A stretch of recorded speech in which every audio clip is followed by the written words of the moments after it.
Hey, so my story actually takes place in a car. I was a little confused about the theme, but Amanda and I discussed it, and we thought my story will motivate all of you to take the train. Yeah, for multiple reasons. So I'll get into it.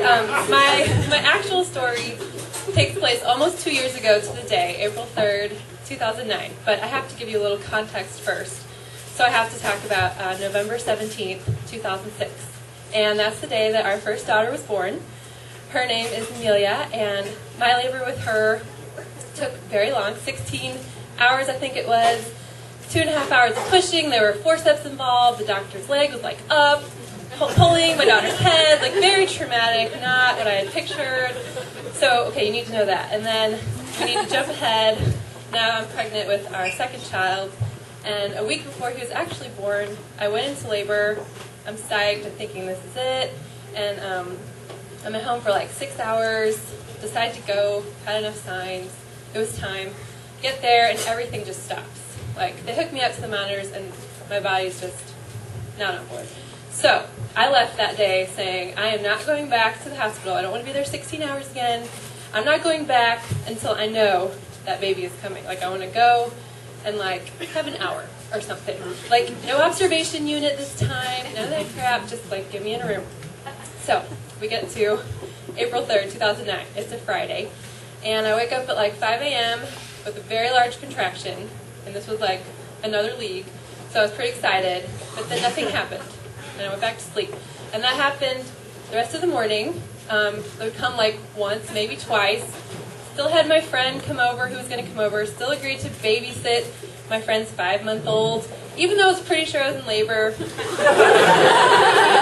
I told her I thought I was in labor, but like I wasn't going until like for real. So sure, bring your kid, whatever. Please have your cell phone on. Like, she's volunteering at a school. I didn't want to take away her work with the beautiful children. So just keep your phone on, and then, you know, if I need you. So it comes to like 1 o'clock. I'm trying to get this kid to sleep, and normally he would go to sleep for me, but of course, because I'm in labor, he won't. And like the only way he'll be quiet is if I'm like rocking him back and forth. So I have this big belly, and the rocking just really picked up the contractions. And I'm texting her, calling her. She's not answering. I have a 2.5-year-old daughter also at the time, so I have to call my husband. He has to come home. Like, this is not working out. And so he comes back. We finally get a hold of my friends, get the kids taken care of, and I get to lay down. So I get to sleep for like 2 hours. So, you know, like real labor, you wouldn't get to go to sleep for 2 hours. So I'm like, you know, this is still very manageable. So I wake up about 4 o'clock with another large contraction. And then from that point on, they were coming really regularly, like 5 to 7 minutes.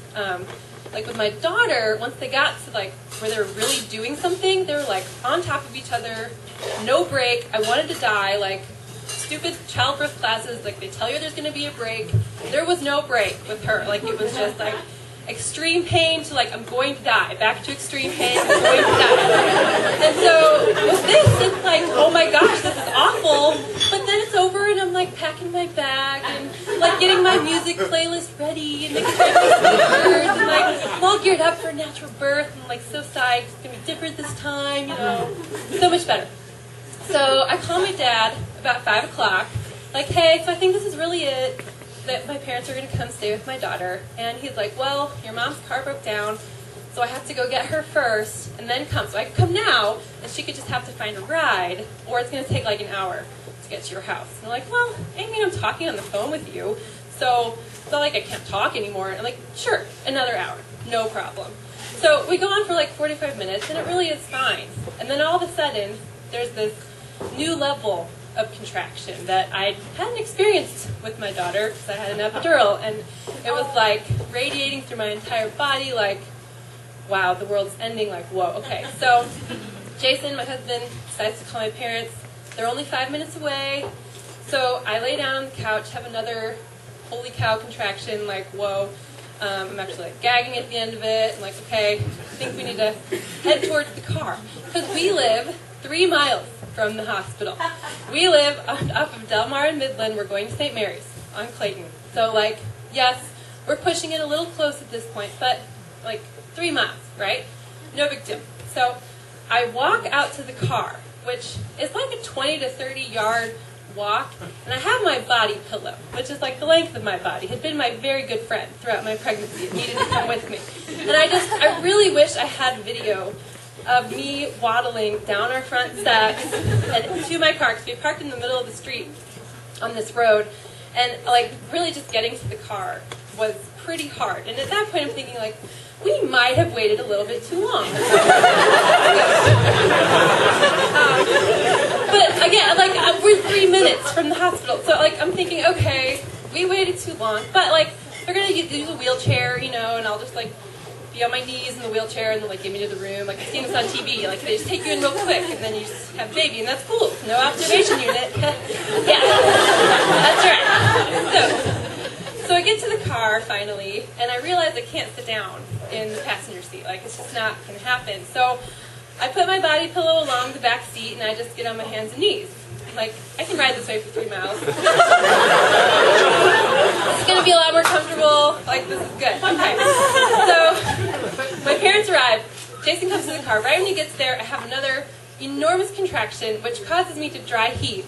And he decides to go back in the house to get a bag so that I don't vomit on the car. And in my head, I'm thinking, no, dear God, no, like, get in the car, but I can't say anything because I'm striving and contracting and whatever. So finally gets back to the car, we get going, we make it to Forest Park Parkway in Big Bend, and it's 6:15 on a Friday. Yeah. So if people were taking public transportation, maybe the story could have ended differently, but they weren't. So we're in a line of cars that's probably going to take at least 2 cycles of the light to get through, and my water breaks. And so I told Jason my water's broken, and then I kind of think I feel something. I'm just going to kind of check it out. And sure enough, his head is there. Like, I just kind of, his head's there. So, Jason calls 911, like a responsible person. But we were in the left lane, so we couldn't even pull over. Like, we were just stuck. And we're in traffic. And when a baby's coming out of your vagina, you have to take off your pants.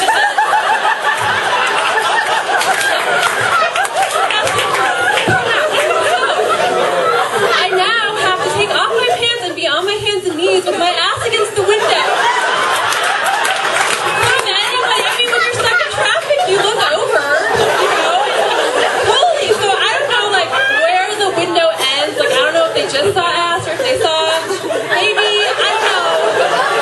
They saw more than they wanted to see, that's all I know. In this age of cell phones, I'm imagining, like, what if someone tapes this and puts this on YouTube? Or, like, the news meets me at the hospital? I don't know. So, anyway, so the dispatcher is telling my husband to tell me not to push, and I try that for like 5 seconds, like the breathing instead of pushing thing. Yeah, that's not happening. Like, this kid is on a mission to come out of my body, and by the time we get through that intersection, half of his head is out. We get to Forsyth in Big Bend, and his head is out. My dear husband's still driving, just, you know, hoping. Maybe we'll get there. We don't. He comes out at Y Down in Big Bend. Yes. I had the body pillow. So I'm like holding a seat, and I'm trying to maybe catch him. I had on flip-flops with a really hard sole, so I was just thinking, don't let him hit the flip-flops. Like, he needs to hit the pillow. And he did. And so I pull out the pillow, and there's my son, seconds old, just kind of curled up, and I'm like taking in this moment, and my husband fails to inform me he's going to pull over. So he makes a turn to the right. So my baby and I go flying. So I see my seconds-old child go flying to the floorboard of our car. That's what everyone wants to see. But thankfully the body pillow went with it, and I kind of caught him, and I had a bruise later over my eye. So I think I ran into the driver's seat. I don't know, but he was okay. I was okay. So pull over on Southmore. Beautiful houses on Southmore. By the way.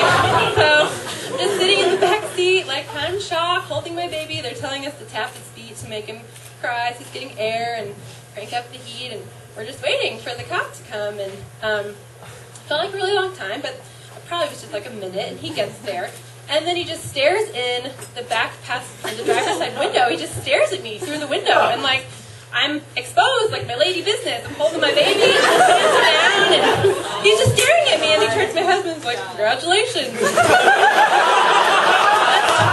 all he has to offer, so that's I'm feeling self-conscious again as we have to like get my pants back on and get me on a gurney, and somehow the cord had actually like been cut. I don't know if it was the flying to the floor incident, because the placenta was still in there. Sorry if that grosses you out. So he was like attached. I don't know, but it all worked out. Okay, so we get in the ambulance. My son's face, is kind of purple and blue. Like his body's pinking up, but his face doesn't look so good. So we're giving him oxygen. We're not sure what's going on, but he seems okay. So they take me into the hospital. They wheel me up. I go past the observation unit, and I kid you not, I'm thinking inside, like, ha, yeah, see? I know this was not the right way to do this, but, ha, I get to go right to a room this time. And I check out my son, and he's totally fine. It turns out he was just really bruised because of his entry into the world. Like, he came face first and just, like, flew Superman out of my body. And I swore the last 2 weeks that kid was trying to burrow out. Like, I had never felt... It was crazy. So he wanted to get out. And I have to say, if I had to do it over again, and I couldn't change a thing, I would totally choose his delivery over my daughter's any day. Because it was actually kind of an empowering, awesome thing to experience, since he ended up okay.